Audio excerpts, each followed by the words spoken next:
Dijo el escritor venezolano Rufino Blanco en 1920 que Simón Bolívar era uno de los más complejos y hermosos especímenes de la humanidad. Semejante descripción adelanta o sostiene el mito de la heroicidad del personaje que ha llegado hasta hoy. Un relato uniforme a pesar de la complejidad del personaje, que en realidad aplicó una violencia sin límite moral alguno bajo su imagen ideal de perfección. Bolívar estableció como norma el exterminio de los españoles que no se sumasen a la causa independentista. El llamado Libertador, entre otros, llegó al extremo de fusilar a más de 1 millar de prisioneros españoles que estaban ingresados en hospitales. Y como siempre, pues hoy nos acompañan nuestros expertos en historia, don Juan Carlos Romero. Bienvenido, amigo. Encantado de estar aquí de nuevo con vosotros después de una breve ausencia. Ya recuperado. Ya totalmente ya está recuperado. Perfecto. Sí. Y don Carlos Fernández Andrade, bienvenido, Carlos, un placer como siempre tenerte. Igualmente, hombre, igualmente, como siempre. Acaba el libro ya. Vengo a hablar de mi libro, voy a hablar de mi libro y voy a terminar mi libro. Lo primero que le preguntaba, no lo he visto. Estoy deseando ya que salga. Estamos la nosotros libro. ya inquietos todos. Lo bueno se hace esperar, eso sí es verdad, lo vamos a hacer esperar. Bueno, ¿qué impresiones tenéis de este tema que hoy traemos aquí, no? Bueno, pues una cara de este personaje histórico que desconocida y que le vamos a arrojar un poco de luz al respecto para que todos nuestros oyentes pues, puedan también tener esta visión de este personaje histórico que puede llegar a ser hasta muy controvertido, y que en la Avenida de la Palmera tenemos una estatua allí bastante grande que bueno, ahí está, ya hablaremos. Vamos a hacer un análisis histórico, serio, riguroso, acreditado y documentado con todo lo que vamos a mostrar y Exacto, y que todo contar. está acreditado y documentado. Exactamente, y además de la mano de un experto, un profesional en la figura de Simón Bolívar, como es nuestro invitado de hoy. Y además derribando, como siempre, como La leyenda bandera, negra. esa leyenda negra que tenemos en el programa, ¿verdad? Derribarla. Insistimos, yo siempre digo que no es derribar por derribar. Nosotros no derribamos por derribar, simplemente derribamos falsedades. La mentira. Efectivamente, porque hay que transmitir la verdad histórica con rigor y con seriedad. Transmitir esa verdad, hacer pensar a la gente y que cada uno saque sus propias conclusiones. No intentar convencer a la fuerza ni nada. No, pero Ni que la mitos ni gente propaganda tenga un poquito política. más de- Historia objetiva. Historia objetiva, correcto. Exactamente. Bueno, pues para hablar de este tema tan interesante está con nosotros Emilio Acosta, que es investigador, canario venezolano, diplomado en Historia de España y de Hispanoamérica y director de la página de divulgación histórica Venezuela Provincial. Bienvenido, Emilio. Hola, bueno, muchísimas gracias por la invitación, un placer estar con vosotros el día de hoy. Y sí, vamos a estar hablando de este personaje tan conocido, ¿no?, a nivel mundial, y que suele tenerse un culto casi idolátrico a su persona, ¿no? Que no solo abarca los países llamados bolivarianos, sino que inclusive en España, como bien señalaron anteriormente, pues también hay un cierto culto con estatuas y algunos otros monumentos. Así que bueno, encantado de estar el día de hoy con vosotros. ¿Vosotros le queréis saludar, Carlos, Juan Carlos? Sí, Emilio, muchísimas gracias por estar hoy con nosotros. Un gran abrazo desde Sevilla. Gracias a ti, privilegio. Carlos, por la invitación y a todos los demás. Encantado de conocerlos. No tengo Yo el también, gusto, Inés, pero bueno, la única mujer aquí hoy- sentada hoy todo- estaremos rodeada de hablando todos mis sobre- Carlos. Estamos tratando de solucionar un tema técnico, Emilio, porque nuestro técnico está ahí investigando un poco el tema de la conexión. De todas formas, tenemos un plan B y hemos cogido una imagen tuya fija con Venezuela Provincial detrás. Vale. Y si no, pues ponemos una imagen y con que se escuche, yo creo que el mensaje es lo importante. Lo tenemos, Mira, ahora ¿no? ya lo Mira, tenemos. Te vemos. Te tenemos Vale. ya. Te tenemos. Ya sí. Vale, perfecto. Venga, pues vamos a empezar hablando de ese marco histórico, de esos orígenes, como siempre empezamos en el programa, y quién era Simón Bolívar y esos orígenes de Simón Bolívar. ¿Nos Se va la escucha? conexión. ¿Se va el audio? Se va. No te escuchamos ahora. No, mira, se va la conexión. ¿Qué pasa? No sale, ¿no? ¿Y la voz? ¿También se ha cortado la voz? ¿Todo? Uf. Vaya, pues nos va a dejar con intriga aquí a todos. Se ha cortado la conexión y eso que... Bueno, que esperen un poquito los oyentes, que no pasa Sí, nada, que bien vamos a hecho, que intentarlo. lo está tratando de Vamos a solucionar. intentar lo antes posible. Sí, se ha quedado pillado. Sí, es que estas del cosas... Conectar, directo y... sí, ¿no? Y estas cosas de, bueno, de la Suele pasar. imagen, de internet y de la bueno, Todo lo que dependa de... toda la modernidad. De internet, de las conexiones... Se caen las conexiones a veces y bueno. Sí, pero bueno, es un De todas maneras, si un queréis, avance. mientras Emilia entra y no Costa, entra... que la verdad que es un personaje muy interesante y tiene también un canal, ¿verdad, Carlos? Tiene un canal que se llama Venezuela Provincial. Exacto, para que la gente que quiera mirarlo, pues bueno, también puede entrar ahí en Venezuela Provincial. Efectivamente. Ir conociendo quién es Ha estado nuestro también, invitado. ha estado dando charlas en Héroes de Cavite. En la Asociación Héroes de Cavite, efectivamente, la Sí. Asociación Héroes de Cavite le hicieron una entrevista fantástica, bastante larga, y bueno, ahí pues dio muchísima información acerca de la figura de Simón Bolívar. Bueno, pues vamos a intentar a conectar con él. Si no, si queréis vosotros, que también tenéis un poquito de idea, pues podemos ir haciendo una pequeña introducción, ¿no? Antes de que él entre, porque Me está diciendo no sabemos que si está esto... reiniciando el sistema y a ver si por ahí... Esto es lo que pasa siempre con el directo, que bueno, pues que...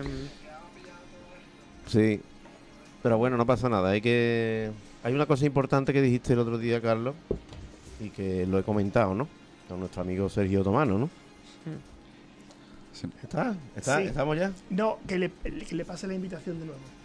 Hay que entrarle otra vez, ¿no? Vale, perfecto. Pásasela otra vez. Estas son Sí, las eso lo cosas del pasamos. directo, el Sí, retorno de los bueno, no flujos. pasa nada. Claro. Pero que nadie se vaya, porque es muy interesante todo lo que va a contar, porque tenemos, la mayoría de las personas tiene una imagen muy distinta a lo que realmente era Simón Bolívar, ¿no? Sí, y bueno, pues exactamente. como muchas veces en la Bueno, historia... Simón Bolívar es tenido como el gran prócer de la independencia Por eso digo. hispanoamericana, Por eso. entre los muchos caudillos Muchos que países, hubieron. además, Muchos países, no solo la gente se imagina Venezuela nada más, Está No, idolatrado, muchísimos. vamos, está idolatrado. De hecho, Está creo solamente, vamos, endiosado. en una de sus últimas viviendas, donde estuve viviendo durante bastante tiempo en Colombia, allí no se puede entrar enseñando nada, ninguna parte. Las mujeres no pueden entrar enseñando ninguna parte de carne ni nada de su cuerpo, se tienen que tapar con pañuelos, con A lo ropa. musulmán. Sí, porque es un sitio como si fuera un templo. Sí, algo muy... Lo tienen idolatrado. Sí. En verdad, en parte es entendible, porque estos países emergentes, estas nuevas naciones que emergen, necesitan, pues eso. Idolatrar a alguien, Idolatrar a alguien, líderes, tener esa simbología del líder. Y bueno, por este caso, pues le tocó hasta a Simón Bolívar. Como en otros países a lo largo de la historia, pues lo han tenido, ¿no? Que esos grandes líderes. Sí, porque Curro. no tienen suficiente historia de haber tenido Un reyes o haber segundito, tenido... Vamos a hablar con el técnico. Pues, hacemos la llamada por teléfono y mantenemos la imagen. ¿Es lo mejor? La llamada va a ser lo mejor por teléfono. Sí, Venga, porque si pues no vamos a hacemos perder eso. mucho tiempo. Ya, pues llamarlo. Vamos a entrar por teléfono y bueno, y pondremos otro día la foto o... Bueno, al final lo más importante es que nos cuente la historia, ¿no? Lo más importante, aparte de su imagen, pero lo más importante es que nos cuente toda la historia. Una cosa importante que estábamos comentando, Carlos, lo que comentaste Sí. el otro día, Sí. porque yo me encendí un poco y dije, bueno, ¿y por qué no derribamos el No. monumento? No, a mí esas cosas no Y me hay una gustan cosa nada, ¿eh? sí, pero hay una cosa importante que dijo Carlos, muy sabia además. ¿Qué es lo que dijiste, Carlos?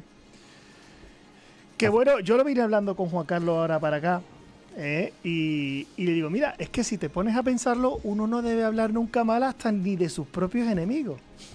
Además ¿Me les das explico? demasiada importancia. Tiene sentido. Claro, además, claro, no, pero no me efectivamente. refiero a este caso, sino en general en la vida. ¿Por qué? Pues porque cuando uno habla mal de sus propios enemigos, Les das importancia. le das importancia y estás generando en el espectador una reacción contraria a lo que realmente puede haber sido. Si realmente ha sido tu enemigo es porque se ha portado mal y no hace falta hablar mal, simplemente hay que contar lo que ha hecho. Exacto. Y si realmente no es tan malo, y si hablas mal es porque a lo mejor no ha sido tan malo y el malo eres tú, con lo cual no debería ser tu enemigo y el que está equivocado eres tú. Ujú. Exactamente. Estamos. Entonces hay que ser serio y riguroso y más cuando estamos hablando de historia. Bueno, Y pero cuando y estamos deberíamos hablando de hacer una historia hay cosa, datos un muy monumento a las concretos. víctimas, que es lo que tú decías. Sí, la verdad Sí, que está bien Que pensado. esté justo enfrente.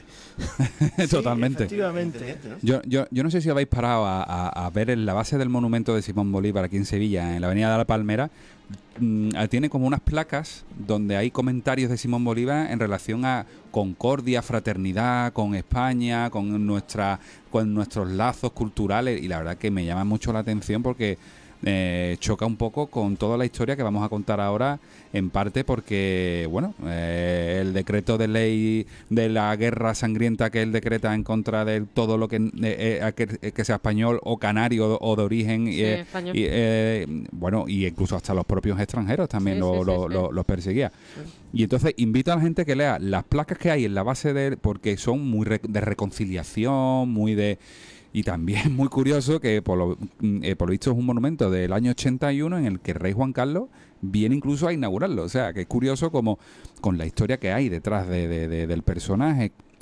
Una historia, ¿vale? Bueno, el rey Juan Carlos a lo mejor tiene que ir a Venezuela, que no sabemos. Bueno, ya, creo que lo tenemos, ¿no? Lo tenemos ya. También es verdad. Lo tenemos, pero vamos a mantener la conversación por teléfono, aunque pongamos una imagen fija porque hay problemas de conexión y bueno, por lo menos el mensaje es lo importante. Sí, porque si no vamos a perder mucho tiempo. Exactamente. Emilio, ¿estás por ahí? Sí, los escucho. Menos mal, que si no nos vamos a perder mucho tiempo. Bienvenido de nuevo, Emilio. Bueno, estábamos ahí. Disculpen por los problemas. Nada. No pasa nada. Si damos el mensaje importante, ya está. Eso es donde vamos a llegar, a ese mensaje final, ¿no? Estamos ahí con esos orígenes. ¿Cómo comienza todo? ¿Quién era Simón Bolívar? Exacto. Emilio. Sí, bueno, Simón Bolívar nace, ¿no?, dentro de lo que es una familia llamada mantuanos, ¿no? Los mantuanos son los criollos ricos que se encontraban en la Capitanía General de Venezuela. Su familia había ocupado diversos cargos durante los 300 años prácticamente de la monarquía hispánica en Venezuela, primero como provincia y después como Capitanía General de Venezuela, ¿no? O sea, era de una familia muy poderosa y rica, ¿no? Su padre inclusive fue funcionario de la aduana del puerto de La Guaira, que era el puerto más importante de Venezuela en aquel momento. Y bueno, se dice también mucho sobre su origen, ¿no? Hay un estudio hecho por el Instituto de Genealogía de Venezuela que señala que Bolívar tenía sangre vasca, canaria, andaluza, inclusive portuguesa, italiana en menores medidas, y también sangre indígena, porque recordémonos que durante 300 años estas personas pues se mezclaron, ¿no?, unas con otras, y hay un porcentaje de sangre que es indígena, que se dice que es por parte de una bisabuela que se llamaba Josefa Marín, y que el tatarabuelo de Simón Bolívar pues tuvo alguna aventura, ¿no?, con unas indígenas de lo que era su encomienda, ¿no? Ellos tenían encomiendas y haciendas, y de esa aventura pues nació María Josefa Marín Narváez, ¿no? Y tiene un porcentaje de sangre indígena.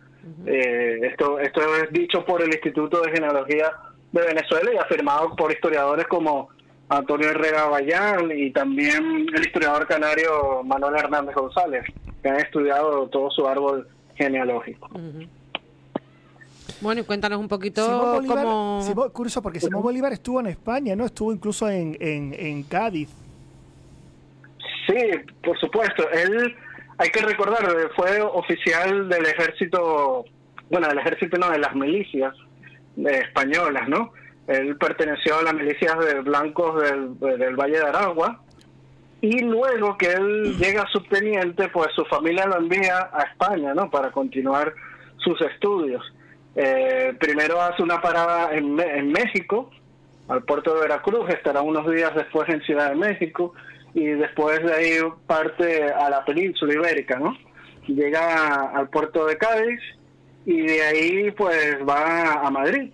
En Madrid pues tiene contactos en la corte de su familia, por medio de su tío Esteban Blanco y Palacios, y conoce a toda la familia real española, o sea que muy discriminado como lo pintan muchos, pues no lo era, porque tenía acceso a la mismísima familia real, ¿no?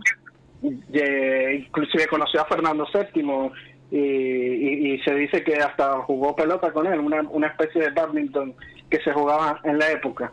Inclusive llegó a tener un incidente en la famosa Puerta de Toledo de Madrid, donde él iba vestido con su uniforme de subteniente, ¿no?, de los Valles de Aragua, de las milicias de los Valles de Aragua, y claro, la policía, los guardias en aquella época no reconocieron ese uniforme, ¿no? Por ser un uniforme extranjero, ¿no? Y eso lo cuenta muy bien su decano, Oleari, en sus memorias, ¿no? Este incidente en la Puerta de Toledo, y bueno, él se molesta con esto porque lo pararon, además de que también llevaba oro y diamantes encima, ¿no? Y en aquella época había una real orden de que no se podía salir a la calle con tantas joyas, ¿no? Y entonces él estaba desobedeciendo esta orden, y por eso, además de llevar un uniforme extranjero, pues lo paran, ¿no? Y pues reacciona de mala manera, desenvainó la espada y dio sablazos a los aires, y bueno, lo apresan, y estuvo 2 días preso en la Real Cárcel de Madrid, ¿no? O sea, que tenía un carácter muy violento, ¿no? Estamos hablando del año 1801, que apenas era un joven.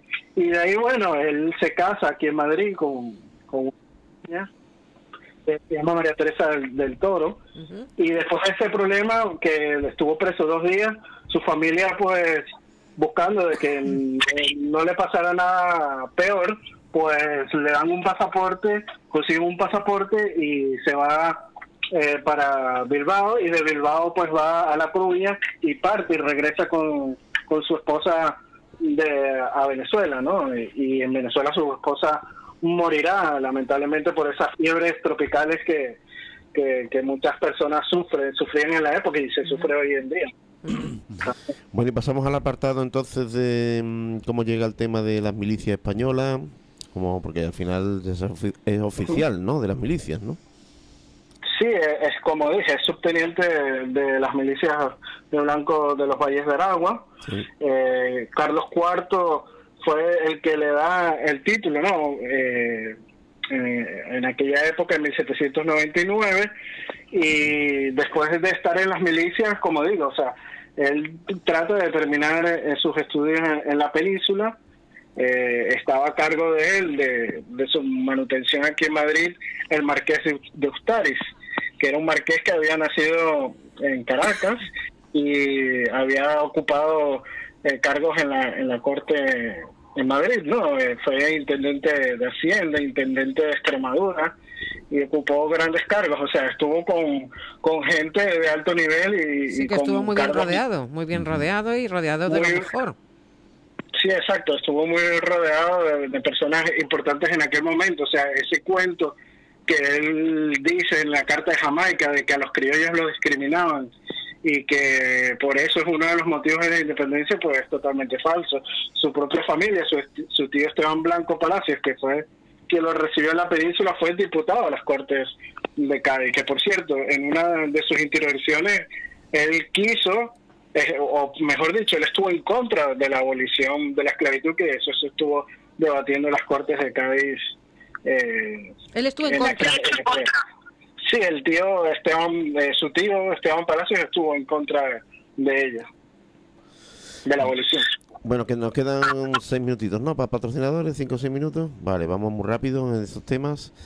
Hay un tema que me llama mucho la atención, que es esa adicción a las damas por parte de Simón Bolívar. Pero no a las damas de juego como el ajedrez, sino a las damas, ¿no?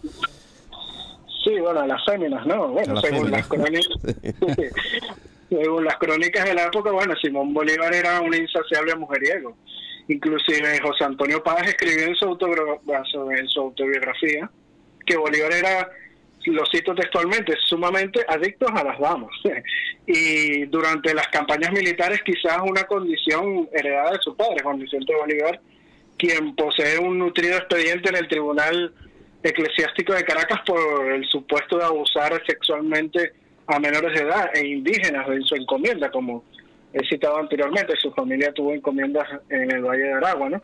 Y hay un capítulo muy interesante, ¿no?, que es durante su estadía en la ciudad de Londres, en Inglaterra, ¿no? Acordémonos que él estuvo de viaje por toda Europa, por Inglaterra y por Francia, y eso fue en el año 1810, y se dice que distribuyó su tiempo entre actividades diplomáticas y visitas a casas de juego y prostíbulos, o sea, es lo que se dice, ¿no?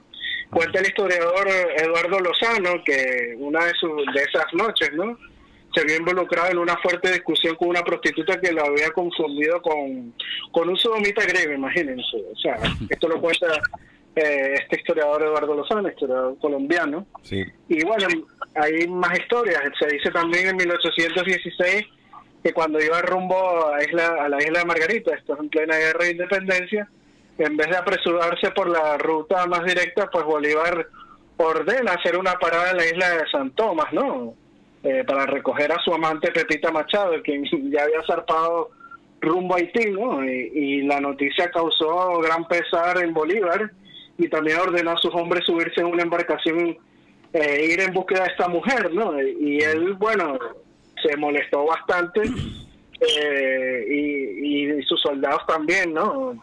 Porque estuvo anclado en la costa de Santo Domingo guardando la llegada de esta famosa Pepita, ¿no? Eso, imagínense. Pero su afición a las damas era siempre buena o abusaba de las damas, es lo que yo quería saber un poquito. No sabemos. Bueno, bueno, se dice que tenía un carácter fuerte, ¿no? O sea, que disponía lo que él quería, ¿no? Y ya está, ¿no? Sí, era un hombre que se imponía bastante, ¿no? Ya. Pero hay muchísimas anécdotas sobre su adicción a las damas, ¿no? O sea, el expresidente del Perú, Ribagüero, cita textualmente que cuando Bolívar llegaba a una población del Perú, pedía al gobernador de ella que le llevase una mujer. Asombrado uno de estos de tal mandato, pues procuró evadirse de cumplirlo, ¿no? Pero Bolívar insistió en ello, y no hallando mujer alguna que quisiese prestarse en ese escándalo público, volvió el encargado y dijo a Bolívar que no había hallado sino una esclava, ¿no? Y entonces Bolívar, irritado, le dijo, yo le he pedido a usted una mujer bien parecida y no se me parece a usted que sea una mujer de color o blanca, porque una mujer es lo que quiere. O sea, quería una mujer sí o sí, en ese momento se lo pedía a las mismas autoridades del Perú, ¿no? No. Bueno. Vaya personaje, ¿no? Bueno, sí, no, bueno, y el historiador colombiano Aquiles Echeverri habla de más de 35 amantes. La más famosa de ellas, bueno, es Manuelita Sáenz, que es muy famosa en Hispanoamérica, y el libro Sexo y Poder del historiador Capriles Ayala precisa que Bolívar buscó instintivamente llenar su carencia afectiva de la infancia, bueno, con el amor hacia y de una mujer mayor, ¿no?, que era María Teresa Rodríguez del Toro, y bueno, y a partir de aquí se metió de lleno en la política, y su mujer su mujer no hubiera muerto, seguro hubiera sido un hacendado que no participaría en la guerra, y este hecho lo hubiera cambiado la historia, ¿no? Yeah. Pero bueno, trató de llenar la muerte de su mujer con todas estas mujeres, ¿no? Porque tenía carencias afectivas de la infancia, ¿no? Es la sustituía con la sexualidad, con las mujeres, ¿no? Sí, es lo que muchos especialistas e historiadores, como cito, o sea, Aquiles Echeverri, Capriles Ayala, pues lo dicen, ¿no? Yeah. Que han estudiado este tema más a fondo. Ya. Bueno, Emilio, vámonos a patrocinadores en 2 o 3 segundos y volvemos en 2 minutitos, así que no se marchen y nos metemos con la revolución, si te parece. Exacto. Perfecto, aquí los espero.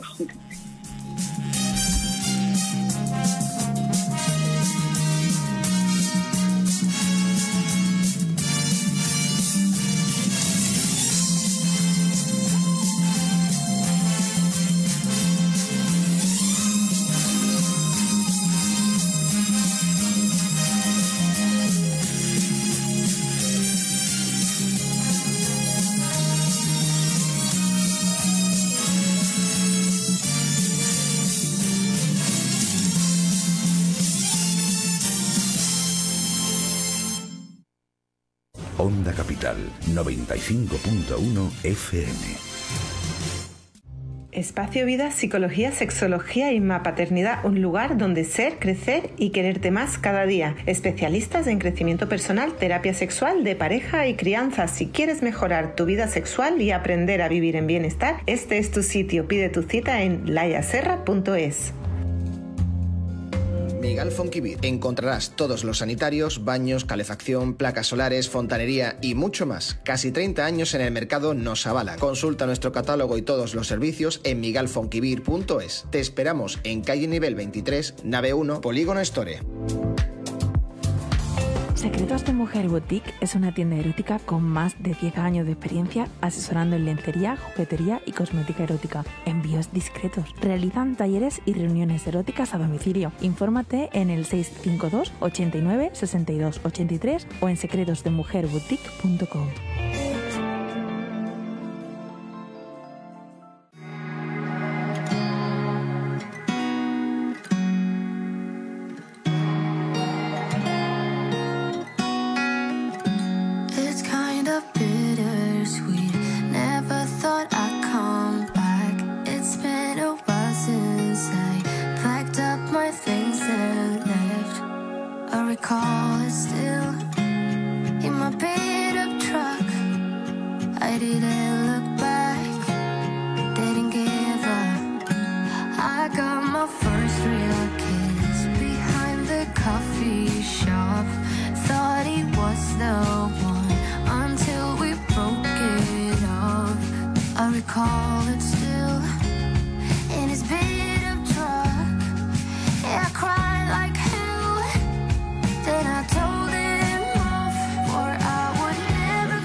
Y ver en directo.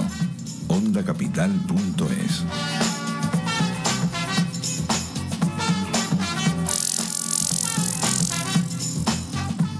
Estás escuchando Luz de Luna. Volvemos de patrocinadores y estamos hablando con Emilio Acosta sobre Simón Bolívar. Carlos, creo que tenía una pregunta para ti. Sí, Emilio. Bueno, ¿cómo es posible que una persona que ha servido al rey, que ha estado en Madrid, que se casó con una española, qué es lo que ocurre para que esta persona se transforme y evolucione hacia rebelarse contra la corona y contra España y los españoles? Bueno, hay varios motivos, ¿no? O sea, recordémonos que la época en la que vive Simón Bolívar, pues es una época de cambios, ¿no? En la monarquía hispánica. Y en ella, bueno, los Borbones estaban haciendo reformas, entre ellas algunas reformas sociales. Vemos la Real Cédula de Gracias al Sacar, que le daba privilegios, ¿no? De poder la gente de color, pues, optar al título de don, ¿no? Y también vemos otras reales cédulas como la de la esclavitud, ¿no? De educación y trato a los esclavos, que la dictó Carlos IV, y los criollos veían como que les estaban quitando pues algunos privilegios, ¿no? En contra de estas clases, digámoslos, marginadas de aquella época, que estaban ascendiendo y estaban la monarquía legislando a favor de ellos para que pudieran ascender socialmente, ¿no? Y estos cambios, pues, a los criollos no les gustaban. Entre esos, la familia de Bolívar, que eran mantuanos, tenían haciendas, por lo menos, poseían más de 2.000 esclavos, según el historiador británico John Lynch, ¿no? Y una real cédula donde obligan a los dueños de esclavos, pues, darle educación, buen trato, en el buen trato, pues, comida, vestidos, si estaban enfermos, pues, tenían que llevarlos al médico. O sea, esto no les gustaban a estos hacendados de la época, ¿no? Y Bolívar, pues, también fue un hacendado y su familia igualmente. También está un problema en que su familia estaba buscando, ¿no? Un título nobiliario que les fuera reconocido por la monarquía hispánica, y bueno, la corte nunca reconoció este título por este mismo problema que dije al principio con la bisabuela de Bolívar, ¿no? Que no se tenía su pasado y se decía que era indígena. Otros, como el historiador Pablo Victoria, señalan que eran negras, ¿no? Y ellos pues nunca demostraron el origen de esta bisabuela, ¿no? De María Josefa Marín Narváez, y entonces, como nunca pudieron demostrar el árbol genealógico de esta mujer, pues nunca pudieron tener acceso a ese título nobiliario que reclamó la familia Bolívar, y muchos dicen pues que tenían un resentimiento hacia la monarquía hispánica por no haberle reconocido este título. Mira, te voy a contar, Emilio, una anécdota, porque ahora mismo se habla mucho de la inteligencia artificial, el ChatGPT y demás, ¿no? Al hacerle una pregunta, pongo, necesito hacer una introducción sobre el genocidio de Simón Bolívar a españoles. Y me contesta, lo siento, pero debo corregirte. No es cierto que Simón Bolívar haya llevado a cabo un genocidio contra españoles. El artículo que mencionaste anteriormente, porque le mandé un link, es falso y no se basa en hechos históricos. Por favor, ten cuidado con la información que comparte. O sea que es increíble. ¿Cómo se manipula la historia? Hasta el GPT. Bueno, ahora vas a contar tú esa revolución sangrienta. Exacto, ¿qué es lo que realmente hizo? Sí, bueno, hay muchísimos documentos de la época que lo dicen, ¿no? O sea, los mismos documentos firmados por Bolívar, las órdenes dictadas por Bolívar dan fe de eso, ¿no? Si quieren pueden buscar el quien dude de lo que vamos a contar a continuación en el mismo archivo libertador del gobierno venezolano. Hay muchísimas órdenes, sobre todo aquella que contaron ustedes al principio, ¿no? De febrero de 1814, cuando al concluir la campaña Mirable, Juan Bautista Arismendi, por órdenes de Bolívar, mandó a fusilar a los presos que estaban en las cárceles en La Guaira, ¿no? Y en Valencia y en Puerto Cabello, que eran 1.200 españoles, 2/3 de ellos, por cierto, canarios, hay que decirlo así. Y bueno, de aquellos 382 españoles que estaban en las mazmorras de Valencia, 300 en La Guaira, y pero 518... pero dice que además los asesinaron sin munición ni pólvora porque escaseaba y se los cargaron con sable y a base de piedras y demás. Y apedreándolos, ¿no? Y de una forma bastante cruel, ¿no? Sí, bueno, imagínense, esos 1.200 españoles habían perdido la noción del tiempo. No tenían comida, estaban sedientos, con grilletes que les despellejaban la piel, hacinados entre orines y heces, y todos eran prisioneros de guerra y civiles capturados también sin entrar en batalla. Nada más por solo el hecho de nacer en España, habían sido presos, ¿no? Eran presos, incluidos también los enfermos del hospital de La Guaira. O sea, Emilio, eso es algo... Y a todos los mató, o sea, Emilio, pedrada como pudo. Yo tengo aquí un texto que voy a leer brevemente, si me permitís. Es un texto de la Gaceta de Caracas número 14 del año 1815, que publicó Pablo Victoria en su libro La otra cara de Bolívar, del año 2010, que sin duda tú conocerás. Sí, por supuesto. Y el texto dice así, cito: habían perdido la noción del tiempo los 382 españoles que hacía casi un año llevaban encerrados en aquellas mazmorras de Valencia, así como los 300 prisioneros de La Guaira y los 518 de Caracas. Mal alimentados y sedientos, con grilletes en tobillos y muñecas que le despellejaban la piel, hacinados entre vómitos, orines y heces. En las 3 prisiones, e incluso entre los convalecientes en los hospitales y enfermerías improvisadas, se había corrido la voz de que iban a ser ejecutados. Sumaban 1.200 españoles, de los cuales 2/3 eran canarios, como tú muy bien has dicho, prisioneros de guerra en parte y en parte civiles capturados sin haber entrado en batalla por el mero hecho de haber nacido en España peninsular o en el archipiélago canario. En efecto, la orden de ejecución dictada por Simón Bolívar había llegado a Caracas y a La Guaira el 11 de febrero de 1814. El gobernador interino de Caracas, Juan Bautista de Arismendi, uno de los insurrectos más sanguinarios y crueles de Venezuela, presidió las abyectas ejecuciones. El 12 por la mañana comenzó el exterminio tanto en Caracas como en La Guaira. Los presos fueron sacados a la calle, de 2 a 2 sujetos por cadenas a golpes y culatazos. Los enfermos y heridos a rastras, los ancianos que apenas podían andar atados a sillas. Las madres, esposas e hijas que acudieron a las prisiones, desesperadas ante aquella barbarie que se iba a perpetrar a sangre fría, fueron apartadas a violentos empujones e incluso algunas arrastradas al paredón con sus hombres.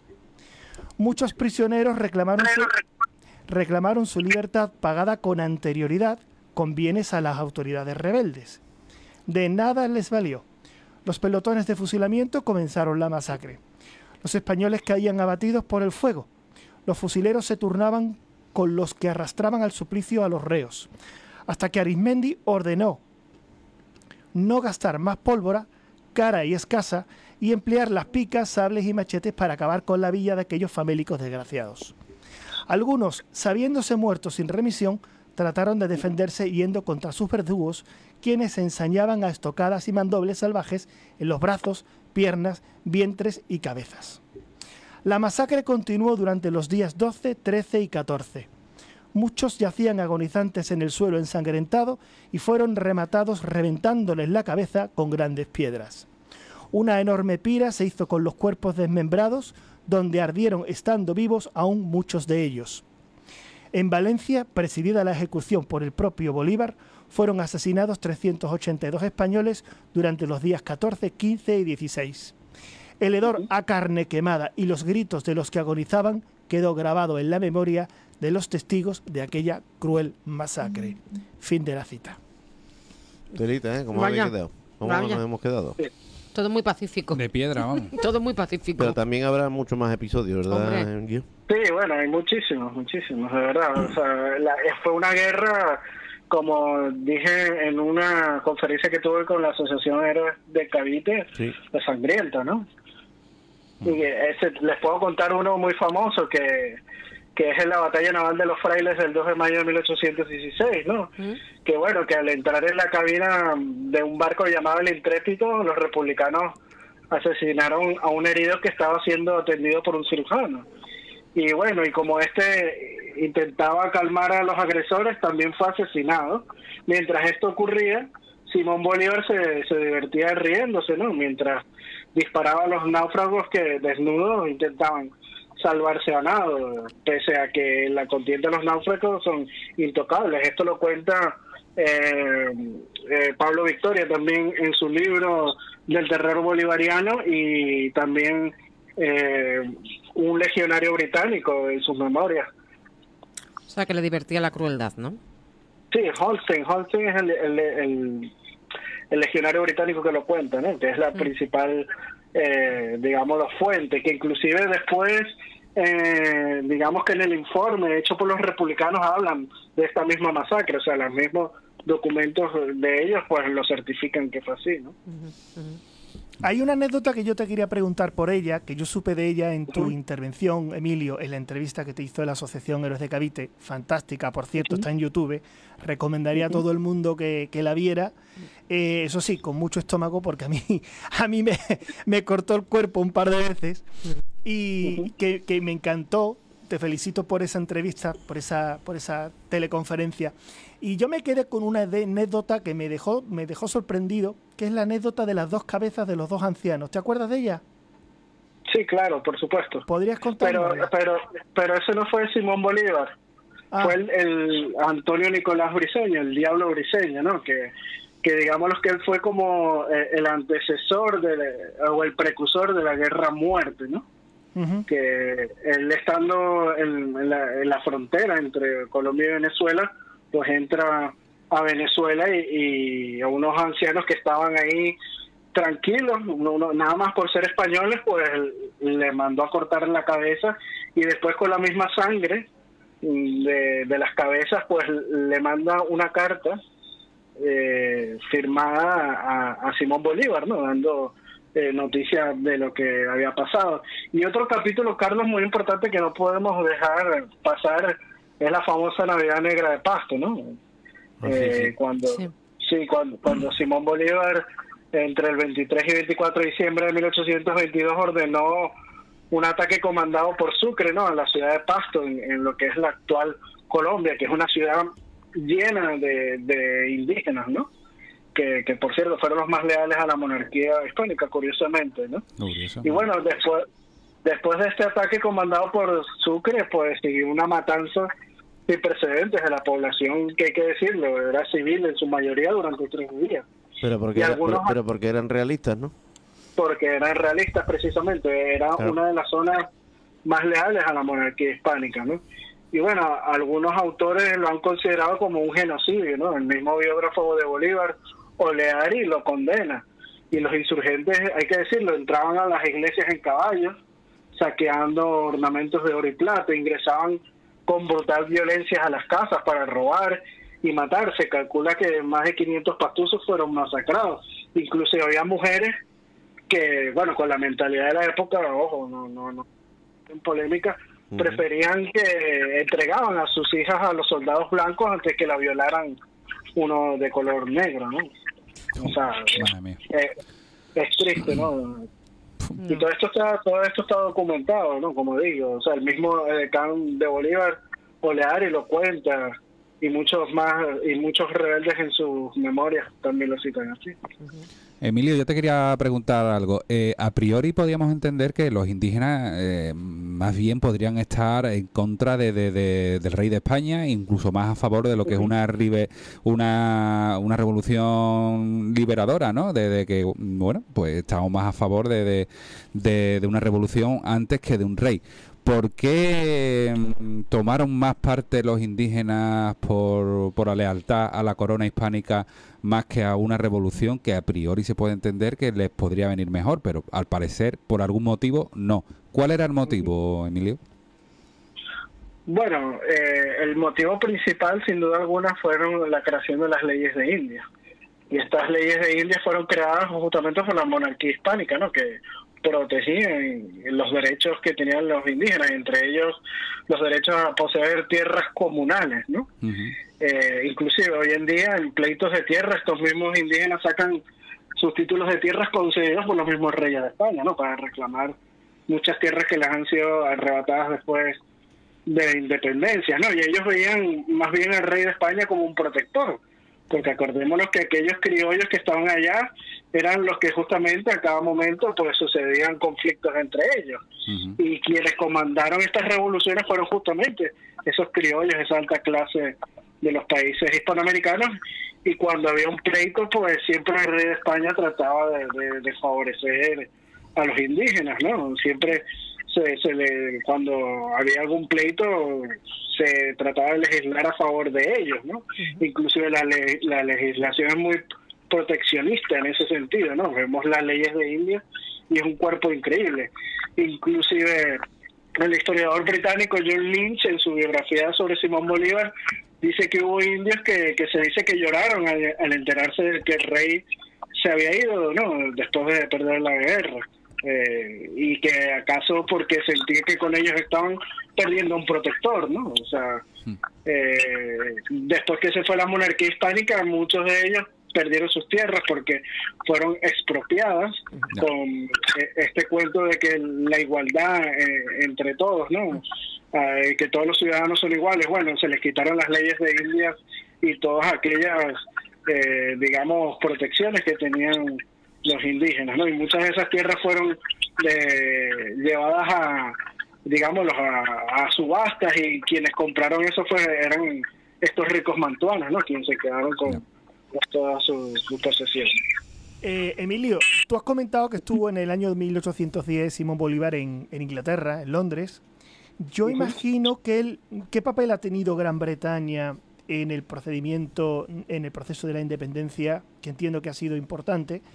Y entiendo que la estancia de Simón Bolívar en Inglaterra pues no sería en balde, ¿no? Imagino que ahí habrían tenido un contacto importante y que habríais visto estimulado, ¿no? en la independencia. ¿Cómo lo ves tú? Sí, bueno, desde sus primeros años en 1810 integra una comisión en Londres, ¿no? Con la finalidad de solicitar a los británicos que se sumen a la causa separatista contra España, ¿no? Recordémonos que en aquella época pues estaba el conflicto entre Napoleón, Inglaterra y España, ¿no? Y los ingleses pues quisieron no entrar de lleno en ese apoyo en esos primeros años, ¿no? Apoyar a los rebeldes a su causa. Y bueno, inclusive hay varias cartas que lo demuestran. Hasta hay una estatua de Bolívar en Londres que lo cita claramente, si quieres te lo cito. Dice que lo siguiente: estoy convencido de que únicamente Inglaterra es capaz de proteger los preciados derechos del mundo, ya que es grande, gloriosa y sabia. Esto mismo lo dice esta estatua, ¿no? Y son las palabras de Bolívar. Incluso ya en mayo de 1815, cuando ya terminan las guerras napoleónicas, y los ingleses pues van de lleno a apoyar pues la causa separatista. Hay un comerciante inglés que se llama Maxwell Hislop, y Simón Bolívar le escribe una carta, ¿no?, en mayo de 1815, y dice lo siguiente: quizás sea el último periodo en Inglaterra, puede y debe tomar parte en la suerte de este inmenso hemisferio. Y en otra carta, Hislop incluso llega a ofrecer a Panamá y Nicaragua con tal de conseguir el apoyo británico, ¿no? O sea, es increíble lo que se llega a ofrecer. Le ofrece a Panamá, que se queden con Panamá. Sí, a Panamá y Nicaragua, ¿no? Sí, pues claro, porque hay que estar claros en una cosa: los ingleses no van a apoyar, pero a cambio de algo, claro, ¿no? Claro.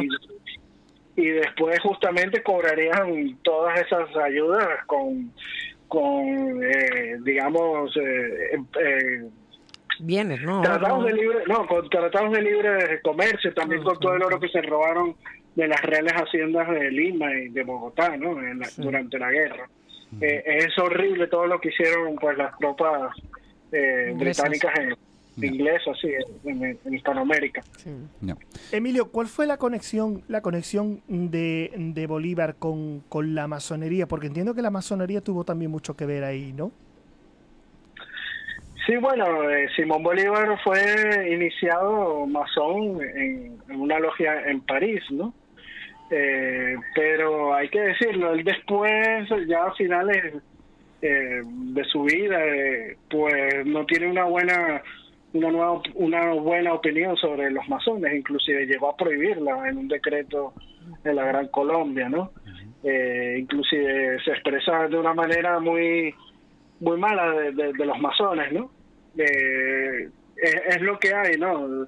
Inclusive en el diario de Bucaramanga, que es escrito por un amigo de él, que es un francés, Luis Pedro de la Croix, pues también tiene malas palabras hacia la masonería, ¿no? O sea, es un tema muy, digamos, debatible, ese supuesto apoyo que él tuvo de la masonería con Inglaterra. Hombre, lo que se ve es que este señor era bastante desagradecido con todo lo que se le daba, ¿no? Los españoles le dieron mucho, después los traicionó y fue traicionando a todas las personas que iban dándole cosas y después los traicionaba a todos, ¿no?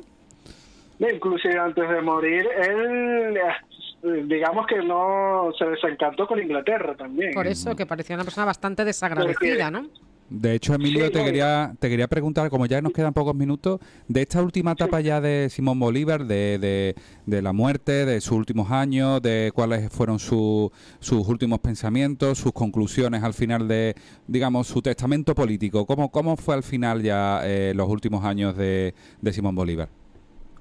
Sí, bueno, hay que decirlo, Bolívar al final de su vida se enfrenta al desencanto, es así. Él es consciente de que fue protagonista del derrumbe del periodo hispánico donde provenía, ¿no? Y el nacimiento de una nueva era.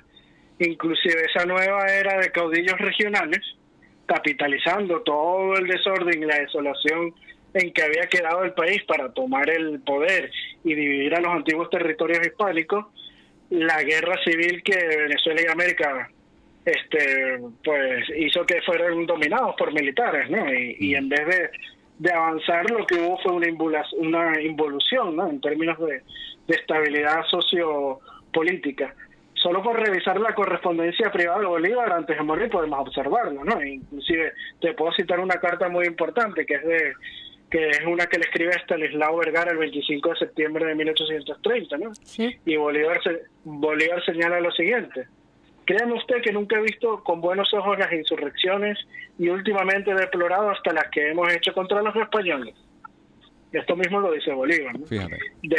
Después te puedo citar otra que le escribiría a Juan José Flores el 9 de noviembre de 1930, que Bolívar dice lo siguiente: la América es ingobernable para nosotros. La única cosa que se puede hacer en América es emigrar. Este país caerá infaliblemente en manos de la multitud desenfrenada para después pasar a tiranuelos casi imperceptibles de todos los colores y razas. Aquí nos demuestra que nunca confió en los estamentos sociales inferiores, que siempre le temió a la llamada pardocracia o minorías, ¿no? Quienes, hay que decirlo, no eran una minoría, era la mayoría de la población en la época. Y ese mismo año, en 1830, antes de morir, también cita lo siguiente, en una carta a Juan José Flores: también deseo que la justicia de los pueblos se establezca conforme en el tiempo de los españoles. Este deseo me lo manifestaron en Venezuela más que en ninguna parte. O sea, qué curioso, ¿no? Increíble. Un poquito tarde ya, ¿no? Sí, murió totalmente arrepentido, pero lo más curioso de todo es que el culto bolivariano posterior se encargó de ocultar este arrepentimiento, y las evidencias de un resultado atroz, pero bueno. Bueno, Emilio, acaba el tiempo. Llegamos al final del programa, agradeciéndote tu participación, por supuesto. Ha sido brillante, como siempre. Sí. Podríamos repetir otro día, teniendo más anécdotas también, Claro porque que se sí. hace corto el tiempo. Y bueno, Yo encantado, y bueno, lástima que hubo esos problemas técnicos. Bueno, eso es en directo y ya está, no pasa nada. El mensaje ha sido importante. El mensaje ha llegado, yo creo. Pues un fuerte abrazo. Emilio, muchísimas gracias. Encantado de oírte. Gracias por estar. Un placer, Emilio. Nos vemos el 30, Carlos, y un saludo a todos. Un saludo muy fuerte y millones de gracias. Claro que sí. Muchas gracias, Emilio, hombre. Don Carlos, don Juan Carlos, muchísimas gracias a los dos, como siempre, que siempre nos llenáis de cosas nuevas. Gracias a vosotros. Un aplauso a nuestro técnico. Que ha estado luchando ahí. Exacto, con todos los fallitos que ha habido, y él lo ha solucionado. Bueno, pues nada, nos vemos ya la semana que viene, os esperamos a la misma hora, con temitas muy interesantes como los de hoy. Así que os esperamos el martes que viene a las 9 de la noche. Dulces sueños a todos.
Quédate con nosotros, enseguida estamos de vuelta. Onda Capital 95.1.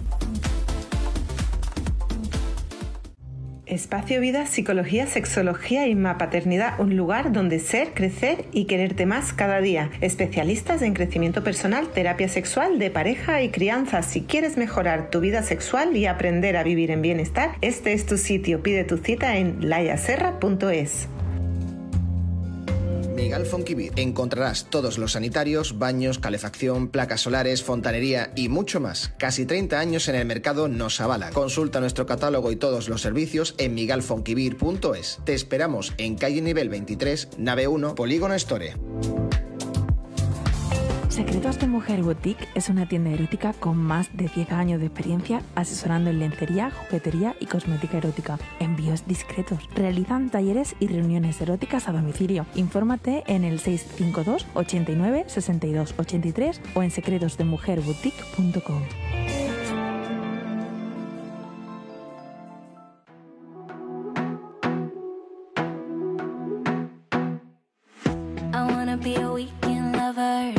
I'ma be the best damn lover you got. I wanna mess up your covers.